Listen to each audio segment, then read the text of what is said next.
It's almost impossible to try and cover all of the wonderful sci-fi films of the 1950s. I always feel like I'm leaving out somebody's favorite flick. With today's video, I'm concentrating on lesser-known but still great sci-fi films of the 1950s. Some may call these films B-movies, but I just see them as great in their own way, with a much smaller budget. With that said, let's get into it. Fantasy, sci-fi, nostalgia, rerun zone. The Blob, 1958. This film is one of the most iconic B-movie sci-fi horror films of the 1950s, famous for its gelatinous alien creature that grows larger as it consumes everything in its path. The story begins when a meteorite crashes near a small Pennsylvania town, unleashing the Blob, a seemingly indestructible mass of red goo. Teenager Steve, played by a young Steve McQueen in his first major role, and his girlfriend Jane, played by Anita Corsott, who went on to play Helen Crump on The Andy Griffith Show, are the first to encounter the creature. As they witness its terrifying growth, they struggle to convince the adults in town to take action before it's too late. With the town in chaos, Steve and Jane, along with a handful of believers, fight back. The movie became a drive-in classic and launched Steve McQueen's career. Despite its low budget, The Blob was a financial success. The Blob itself was created using silicone and red dye with clever special effects that helped it consume its victims. One interesting piece of trivia is that the title song, Beware the Blob, was written by none other than Burt Bacharach and became a Billboard hit. Though originally released as a B-movie, The Blob has endured as a cult classic, praised for its suspense and the chilling simplicity of its monster. Earth vs. the Flying Saucers, 1956.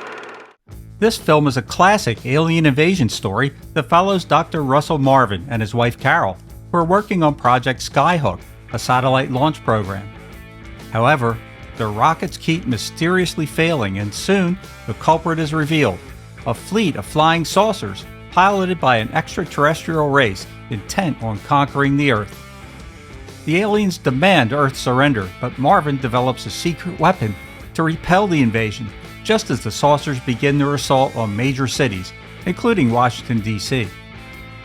What sets this film apart is its groundbreaking special effects, crafted by the legendary Ray Harryhausen. Using stop-motion animation, Harryhausen created the iconic spinning saucers that became a staple of 1950s sci-fi.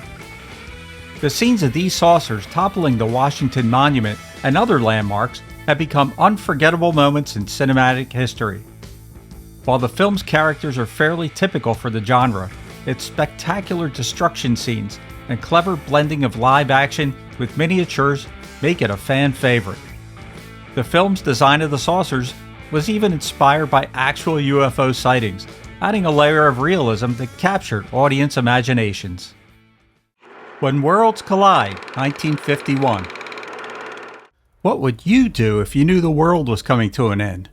That's the question asked by When Worlds Collide. This groundbreaking disaster sci-fi film was produced by George Pal and directed by Rudolph Maté. Based on the 1933 novel by Philip Wiley and Edwin Balmer, the film tells the story of Earth's imminent destruction by a rogue star named Belus.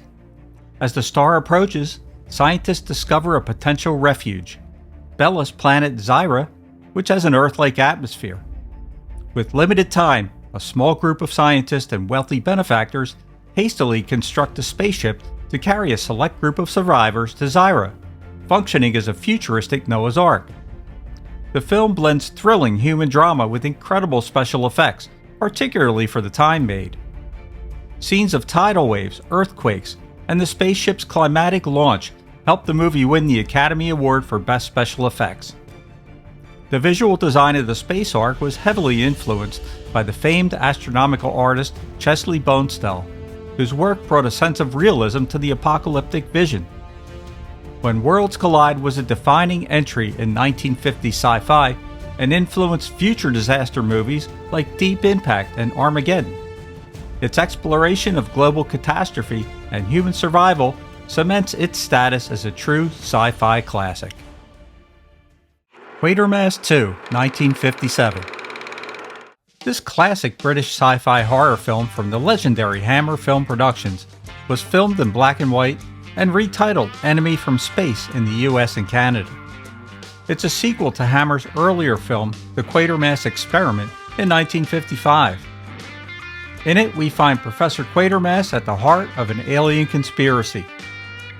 His moon colony project has taken a back seat to the mysterious happenings at Winterden Flats, where hundreds of meteorites are falling. When he goes to investigate, he finds that the complex at Winterden Flats looks eerily similar to his own designs for his moon base. Diving deeper, he finds a sinister truth. The meteorites are not celestial rocks, but in fact are alien pods. His colleague Marsh picks up one of the meteorites, and without warning, it releases a toxic gas that leaves a V-shaped mark on his face that turns him into an alien puppet. It's the first sign of the alien invasion. As Quatermass delves deeper, he finds out that key figures in government and society are under alien control, marked by the same V-shaped emblem. He enlists the help of Inspector Lomax and journalist Jimmy Hall and manages to piece together the alien plan. The creatures, small and vulnerable to Earth's atmosphere, are being nurtured in the domes, waiting for an eventual takeover of Earth. Hall is skeptical at first, but that turns into horror as he falls victim to the aliens himself. While Quatermass 2 wasn't as commercially successful as some of the 50s sci-fi films, it had a sophisticated story and an innovative approach to the sci-fi genre. It was a true standout classic sci-fi film, and one definitely worth a watch. It, The Terror from Beyond Space, 1958. In this thriller, we find ourselves aboard a spaceship returning from Mars. What starts out as a routine rescue mission quickly turns into a nightmare when the crew unknowingly brings back a vicious alien stowaway. Though produced on a modest budget, it has become a cult classic as it's considered a precursor to Ridley Scott's Alien in 1979, with similar themes of isolation, spacebound terror, and an unstoppable alien threat. It's 1973, and when a nuclear-powered spaceship blasts off from Mars and heads for Earth, it brings with it the sole survivor of the first mission, Colonel Edward Carruthers. He's suspected of having murdered the other 9 members of his crew for their food and water rations, but Carruthers denies it. He attributes his crew's death to a hostile humanoid life form on the Red Planet, although he has no proof at the time. The ship's commander, Colonel Van Heusen, is unconvinced and makes sure that another member of his crew is constantly with Carruthers. At first, the crew is skeptical that something crawled aboard while they were on Mars, but when a crewman investigates weird sounds coming from the lower level, he's killed and his body is hidden in an air duct. Another of the crew is found barely alive, but the creature attacks his would-be rescuer. Bullets have no effect on the creature, and it forces the crewman to leave the man behind. While it didn't do very well at the box office upon release, its reputation has definitely grown over time. It's an early dive into the space horror genre and has had a lasting influence on future sci-fi flicks. The Monolith Monsters, 1957. In a really unique approach to the sci-fi genre, this film introduces us to an inanimate antagonist, black meteorite fragments that grow into colossal, deadly crystals when exposed to water. In the sun-scorched desert near San Angelo, California, a meteorite's fiery descent heralds a silent invasion. The black fragments it leaves behind are more than just rocks. They're harbingers of doom. Federal geologist Ben Gilbert's curiosity leads to his demise, his body turning to stone, a grim warning of the meteorite's deadly secret. The film's premise is a fresh departure from the usual monsters or alien invaders of the era, focusing instead on a natural force that is both beautiful and terrifying. As the fragments begin to grow, they transform into towering monoliths, each collapsing and spawning more, threatening to engulf the entire town. Though the film was relatively obscure upon its release, it's gained appreciation over the years for its inventive concept and sense of impending doom. Monolith Monsters stands out among the 1950s sci-fi films for its intelligent script and focus on a non-anthropomorphic threat. The creeping, methodical destruction of the crystalline monoliths provides an eerie sense of inevitability, making it one of the more original entries in the decade's sci-fi catalog. The Man from Planet X, 1951. Set on a remote Scottish island, this atmospheric film explores the landing of a mysterious alien whose intentions remain unclear. The alien has a peculiar, expressionless face and attempts to communicate using a basic, indecipherable language. The film's tension builds not around the alien's actions, but the fear of the unknown and the character's reactions. Rather than being a clear threat, the alien's true motives remain ambiguous, and it's ultimately the paranoia and aggression of the human characters that lead to the film's tragic conclusion. Filmed on a shoestring budget, The Man from Planet X uses fog-shrouded sets and minimalistic effects to create an eerie, dreamlike quality. The film's haunting visuals, especially the alien's unsettling, emotionless face, help establish an otherworldly, nightmarish tone that has resonated with audiences over time. Directed by Edgar G. Ulmer, known for his ability to craft atmospheric films on a low budget, this film showcases his knack for creating a sense of unease. Though it was overshadowed by bigger sci-fi blockbusters at the time, The Man from Planet X has since gained recognition as a hidden gem, appreciated for its unique blend of mystery, horror, and sci-fi. Invaders from Mars, 1953.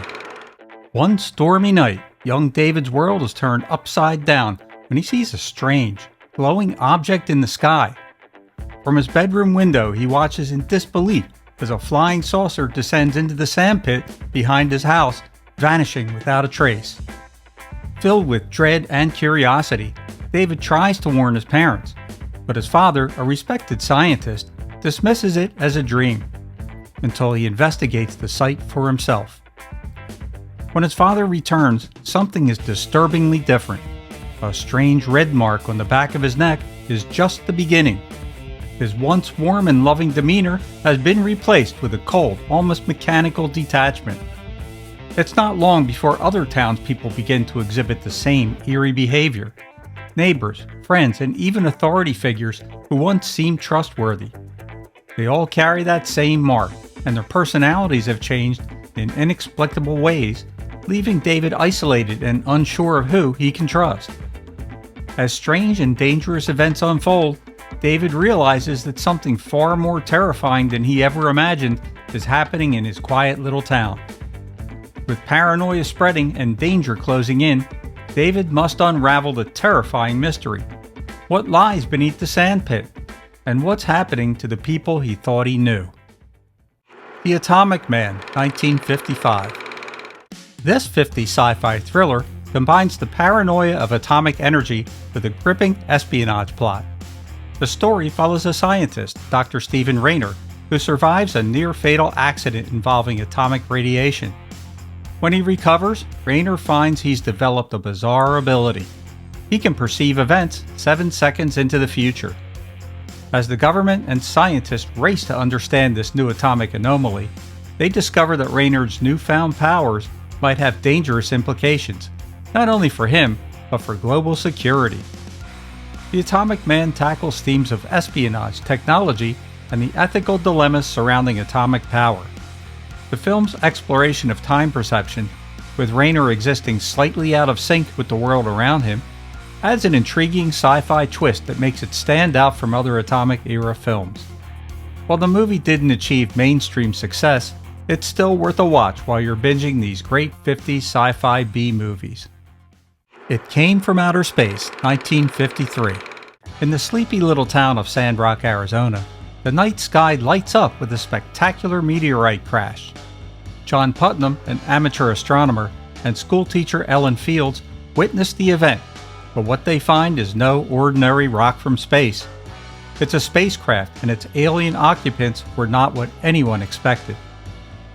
As locals begin to vanish, only to return somehow changed, it's clear that something sinister is going on.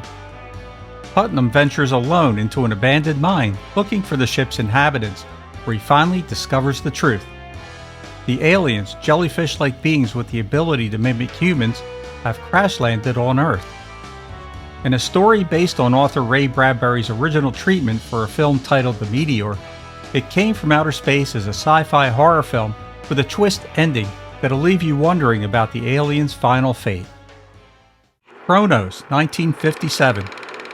A huge object is hurtling towards Earth from deep space, emitting a glowing ball of electrical energy. This is Kronos, a colossal machine designed by an alien civilization desperate for energy, its own world drained of resources. The story unfolds in the American Southwest, where the object from space takes over a man and directs him to Lab Central, a hub of scientific research. Here, Dr. Leslie Gaskell and his team first detected Kronos, thinking it was an asteroid. Realizing the danger that it poses, their attempts to destroy it with nuclear missiles are futile as Kronos plunges into the Pacific Ocean and emerges as a towering metallic beast. Kronos begins its rampage, draining power plants of their energy and growing larger with each feast. The military's might is useless against it, even turning an atomic bomb into a mere snack for the machine. In a climatic showdown near Los Angeles, they execute a plan that they hope will stop the energy-consuming beast before it's too late. Make sure to watch Kronos with a bucket of popcorn and a large suspension of disbelief. It's a great Saturday afternoon matinee film with some wonderful special effects and a decent story for a low-budget 50s sci-fi thriller. Invasion of the Saucerman, 1957. This little gem is a real campy romp in the low-budget sci-fi world of the 1950s. Look for Frank Gorshin in one of his first film roles as Joe Gruen, a local drunk who first spots an alien spacecraft landing in the woods. When teenagers Johnny Carter and Joan Hayden go out for a romantic trip to Lover's Lane, they accidentally strike one of the aliens who's walking in the middle of a dark country road. The creature appears to be dead, but its hand is still alive as sharp, needle-like objects extend from its fingers and puncture the teen's tires. Meanwhile, Joe Gruen stumbles upon the alien's body and envisions fame and fortune. But when he encounters the saucer's other occupants, they inject him with a lethal dose of alcohol. Pure alien justice. The aliens, now short one member, swap Joe's body for their dead comrade and frame Johnny Carter for manslaughter. The aliens are cool-looking little bug-eyed monsters, and we're never really sure what they're doing here, but it doesn't really matter. It's a fun little flick that's the very definition of a 1950s sci-fi B-movie. It's part sci-fi, part horror, and part comedy, all wrapped up in one. Oh, and watch out for that cow. Well, this list could go on for hours, but I have to end it somewhere. Look for part 2 in the near future. If I missed your favorite 1950s sci-fi classic, let me know in the comments below. And make sure you share these classic films with the younger generation. Don't let them fade into oblivion. If you're a lover of sci-fi, fantasy, and nostalgia, you're going to love it here at Rerun Zone. So hit that subscribe button on your way out. This is Rich from Rerun Zone. Thanks for watching, and good night.